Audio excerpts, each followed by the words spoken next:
Today we are going to talk about the rise of the Spanish Empire. We are going to focus on the main two kings that are going to lead to the greatest empire of their time, that are Carlos I and Felipe II. One of the main questions that we are going to try to answer is how did Charles I and Philip II manage to create the greatest empire of the time. Here you have a timeline with the main events and the main dates that are important during the reigns of these two kings. Let's focus to the first one, Carlos I. Carlos I, was born in Flanders, in Ghent, in 1500. He was son of Philip, you can see here, okay, of Philip the Handsome here, okay, and Juana I of Castilla, also known as Juana la Loca. Thanks to their parents, he is going to inherit a huge territories in Europe. Okay, from his father, he's going to inherit the house of the territories in Flanders, and from his mother, he's going to inherit the territories in Aragon and Castilla, with all the territories that came with Aragon and Castilla. From his grandson here, Maximiliano, he's going to inherit the right to present himself to be elected as emperor of the Holy Empire. Okay, so one of the territories that he is going to inherit, the Holy Empire, is not due directly due to the evolution, okay, but because of he has the right, because his grandfather was the last emperor of the the Holy Empire. Okay, so we have here, okay, one important thing is that the legal heir was Juana de Castilla, okay, but as she was declaring saints, first his father and then his son, Carlos I, were the kings of Castilla and Aragon. She's going to be in Tordesillas since 1506 till 1555, where she's going to die due to this, while his son is going to reign. Here you have a map where you can see the main territories that Carlos I is going to inherit. Okay, you have it here, the things that I was telling you before. He's going to inherit from his father Philip the Handsome, Felipe el Hermoso, from the house of Habsburg, mainly all this region here, Flanders and certain territories all around here. Okay, from his mother Juana de Castilla, from his grandfather Fernando de Aragon, the crown of Aragon with all the territories all around the Mediterranean and the south of Italy. From his grandfather Maximilian of Austria, the right to be elected as emperor, thing that it's going to achieve in 1519. Okay, not since the beginning. And then we have here several conquests that we are going to talk later about, related to the foreign policies, the wars against the kingdoms in Europe, that is going to achieve the Duchy of Milan. Okay, so one of the we are going to focus on like the main problems he's going to face during his reign. One of the main problems are going to be the jealousy of the European monarchies. France, England, and the German states are going to fight against Carlos I due to the huge power he was achieving. They felt threatened by the Habsburg powers, so they're going to lead frequent confrontations with them. Also, it's going to be important the religious character of some of the fights against Carlos I. We will review the Lutheranism and the Protestant Reformation. And the last one, okay, is going to be the problems created in the Iberian Peninsula in Castilla and Aragon due to the continued distance of Charles I, Carlos I, from the peninsula. Okay, this area is not going to receive enough attention from Carlos I, so they are going to start revolts against him. Okay, so we are going to divide, as you did in the map minds and the summaries that you have to do like 3 weeks ago.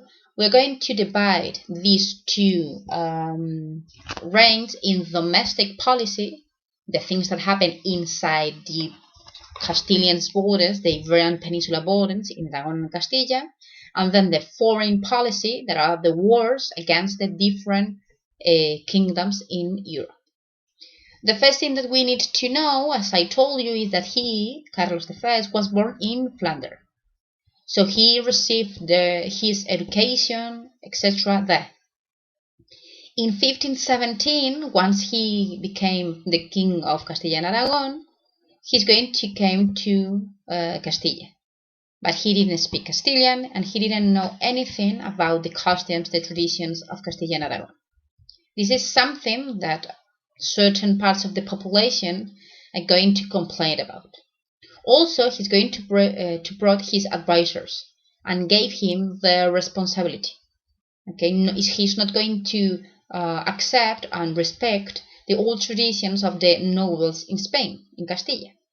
Also, one of the first things that he's going to do is summon the Cortes, but not to introduce himself and ask for permission to be king of Castilla, but for ask for money, for new taxes, in order to be elected as emperor in the Holy Empire. As a result of all this, the nobility is going to grow to distrust him. They are not going to accept him as a new king. That is why this is going to lead to different revolts. We are going to mention mainly two revolts. This one, the revolts of the Brotherhoods or Germanías, that took place in Valencia and Mallorca. Mainly, these revolts were between artisans, the guilds, and peasants against the nobility, because they monopolized the municipal office and charged very high rents. The king is going to support the nobility and is going to suppress, thanks to the army, the revolt.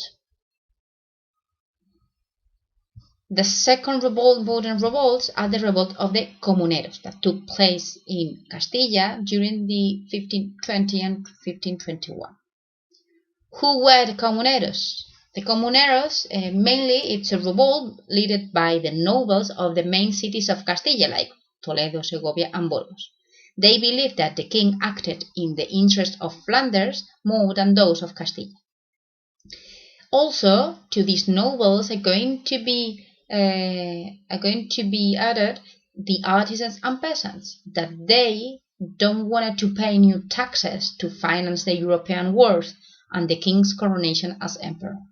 They all, the nobles, the artisans, and the peasants, rejected the power of the king's foreign advisors.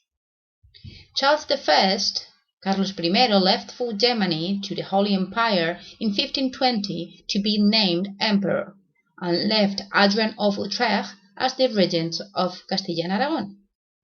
The villagers rose up in several cities. In Tordesillas, where his mother, Juana I of Castilla, was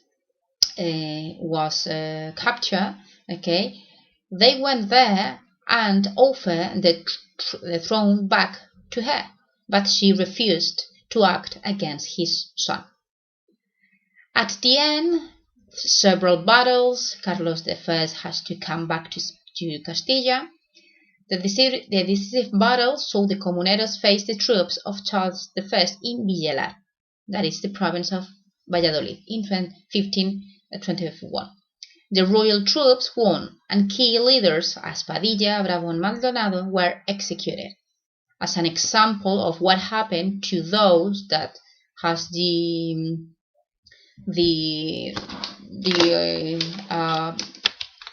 offense of arose against the king. The Comuneros still had supporters in Toledo, but they were defeated 1 year later. The other king, okay, we're going to talk about first the domestic policy, and then I'm going to talk to you as a whole of the foreign policy. We have Felipe II. Felipe II was born in Valladolid in 1527. He was the son of Charles I and her wife Isabel of Portugal. He's going to inherit, okay, a huge part of the territory of his father. But for example, in Europe, he's not going to inherit the empire, the Holy Empire, Carlos I, that he abdicated. He's not going to die. He couldn't support the wars, so he is going to abdicate it and he's going to move to Yuste in the middle of Extremadura. He's going to retire there in a monastery, in Monasterio de Yuste. So before he died, he gave the throne of the Holy Empire to his brother Fernando, and the rest of the territories to his son Felipe. So Felipe, at the beginning, he's going to inherit the same territories, but except the Holy Empire. But one important thing that he's going to achieve during his reign, okay, is that he's going to inherit in 1580 Portugal and all his colonies.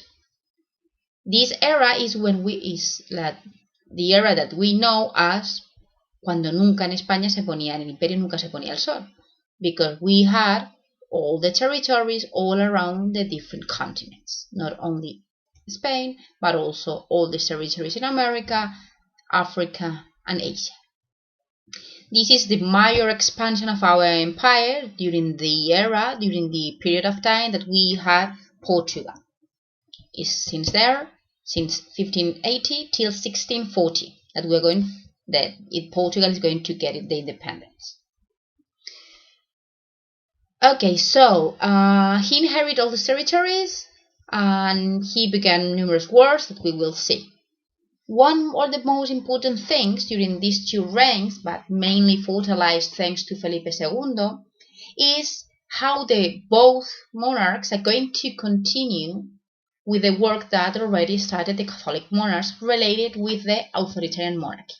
They are going to continue establishing the main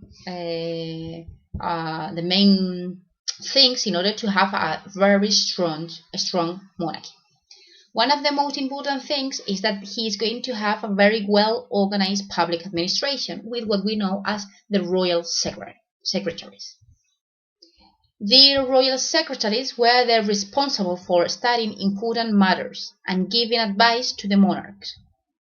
The councils which undertook the governance of specific territories, as you can see here, territorial Castile, Aragon, Naples, Flanders, and the Indies, and also secretaries as the ministerios that we have nowadays that talk about the treasury, war, state, and the Inquisition. So the secretaries were the ones, okay, we have here the secretaries that depend directly on the king, okay, and then we have the Cortes. Remember that all these, okay, we have in each territory different Cortes. We cannot talk about Spain yet because in each territory they have like their own specific institutions that the kings have to respect. And then they have the representatives of the monarchs. In the territories, they have what we know as viceroys and the royal court. And in the municipalities in Castilla, only in Castilla, the corregidores. The viceroy, for example, they have the same powers of the king. Okay, in their absence, they have the same powers of the kings. So how they are going to organize their territory, the huge territory, is also very important, because you have to imagine that controlling all this huge territory, it was not easy. So that is why they have to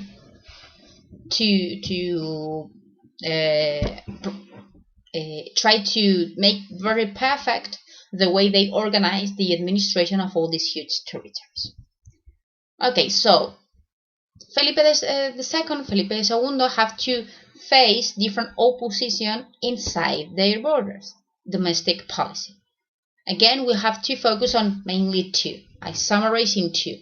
the rebellion of the Moriscos in 1566, Felipe II is going to prohibit Moriscos to use their language and costumes. And you can see in this image, okay, during this era, the Moors of the Kingdom of Granada maintained their costumes and rights before the rebellion. As a consequence of these prohibitions, the Moriscos are going to rebel, and as a consequence of this rebellion, they're going to be expelled. You have here, okay, a condemned to a Morisco, okay, that is a judge from the Inquisition. The sentence was to the imprisonment, 100 lashes, and the exile of his kingdom. Other important opposition is going to be the role of Antonio Pérez. It's difficult to explain the huge, all the things that happened with Antonio Pérez, so I am going to try to summarize. Antonio Pérez was one of the secretaries of Felipe II. He was accused of conspiracy and murder, so he is going to escape. So he escaped to Aragon, and in Aragon, he's going to demand for protection. Important, I wrote you here. Why did he escape to Aragon? You have to understand that, as I told you before here, in the organization of the huge empire, they respect the Cortes. They respect their own institutions, their own laws, their own traditions, etc., money, currency, etc., that each territory has. So that is why Antonio Pérez is going to go to Aragon, because the laws that apply in Castilla, they didn't apply in Aragon. So the accusation, the reasons why he is going to be condemned in Castilla, in Aragon, they were not valid. So Felipe II is going to get very angry. He didn't understand why he couldn't capture Antonio Pérez in the other territory. So they changed the accusation. So instead of being due to political reasons, they are going to accuse Antonio Pérez of heresy, religious reasons. That way, it's going to be the Inquisition, the one that pursued the Antonio Pérez. You have to understand that the Inquisition, that organization created by the Catholic monarchs in order to control everything related with religion, is going to be the only organization, the only institution that is going to be the same in Castilla and Aragon. So Felipe II, through the Inquisition, he could accuse Antonio Pérez, no matter the territory. Antonio Pérez is going to escape to England. And in England, he's going to start one of the most important things, or most curious things, that is going to start now, that is the Leyenda Negra. I will give you a special of the Leyenda Negra in order to know more about it. So he's going to escape to England, where he's going to start to talk about Felipe II and the things that he's going to invent a lot of things, etc. At the end, one of the main consequences is that Felipe II is going to punish Aragon, and he's going to impose his authority over Aragon and its laws.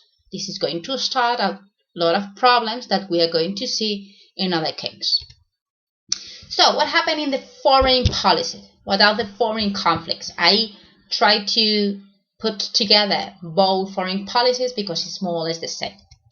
Okay, so against France, both Carlos I and Felipe II, as I told you at the beginning, okay, they're going to fight against France. Why? Because France is going to see how the huge power of the Habsburgs led them in the middle with no place to.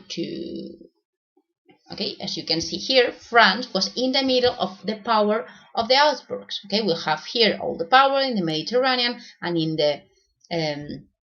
in Central Europe also they have the power. So France tried to compete against Felipe and Carlos. in order to control the northern territories of Italy.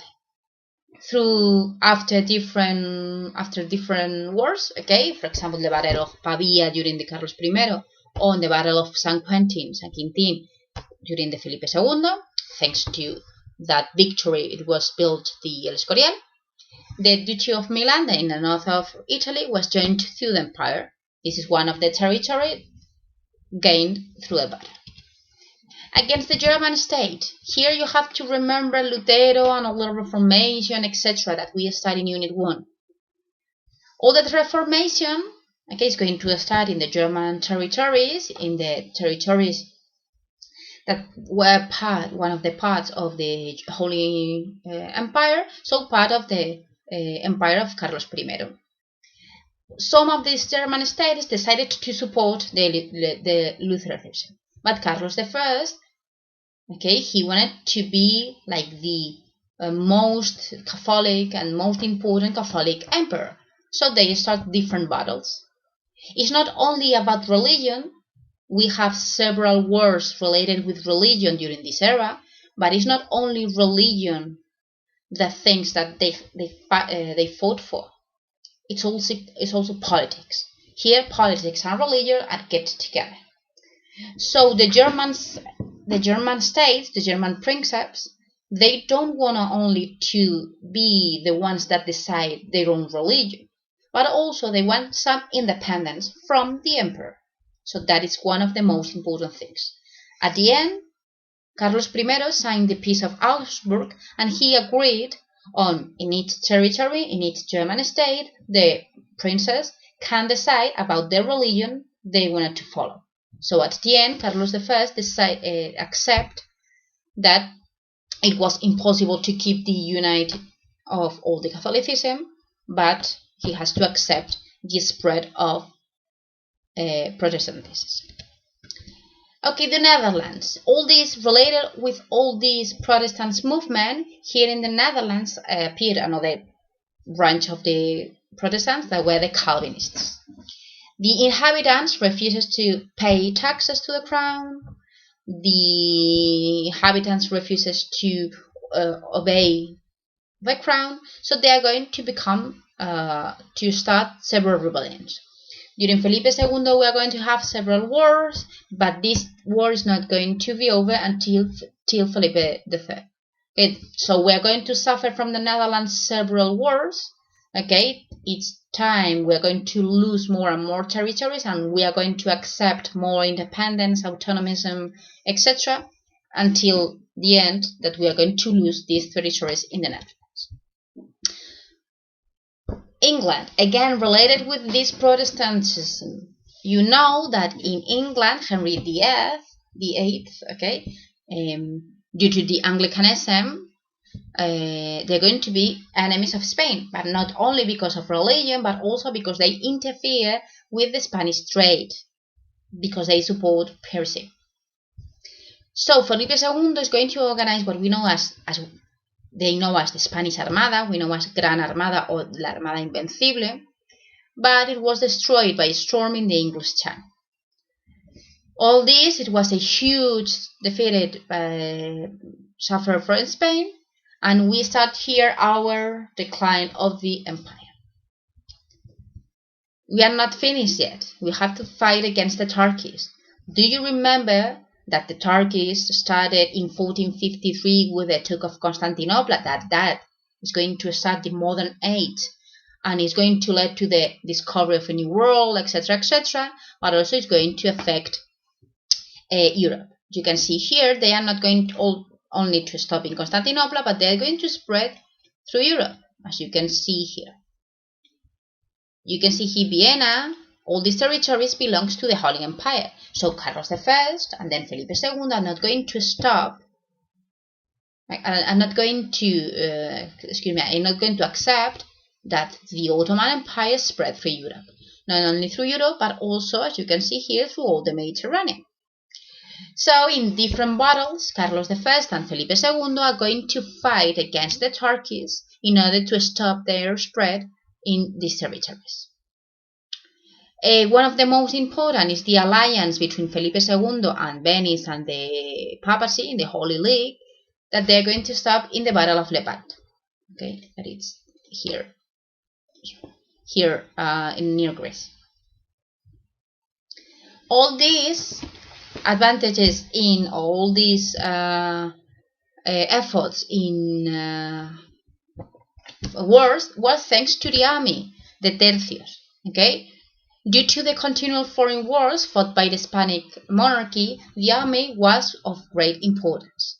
It was organized into regiments called tercios, which was a military unit made up of 3,000 men, armed with a variety of weapons. During the 16th century, they consisted of pikemen who prevented the enemy from approaching, and soldiers called arquebusiers and musketeers, because they used firearms called arquebuses and muskets. The tercios were under the command of officers, a captain, a second lieutenant, a sergeant, and 10 corporals. Okay, you have more information about the tercios and the different battles in your book. So, as a summary, you have here a map that summarizes all the possessions of Carlos V, Felipe II, both the country's rebellions against Felipe II, So, as a consequence, both monarchs consolidate the authoritarian monarchy that they have been introduced in the previous century by the Catholic monarchs. They addressed numerous internal conflicts and governed an extensive empire, which enabled them to impose Hispanic hegemony across Europe. However, it gave rise to a constant series of foreign conflicts. Their reigns coincided with a period of demographic and economic prosperity, as well as a flourishing of art and culture, known as the Golden Age, that is going to start now and last during the whole 17th and 18th century. You don't have to forget, with this we will finish, okay, just a reminder that in your book you have to review, okay, after listening to me, you have to read from your book. In your book you have the information related with these two monarchs, okay, in page 38, 39, and 40, 41. Don't forget to read the information also here, okay, that it's, you have more information about different works, etc. Okay, or here. Okay, so I hope it's clear. Thank you very much.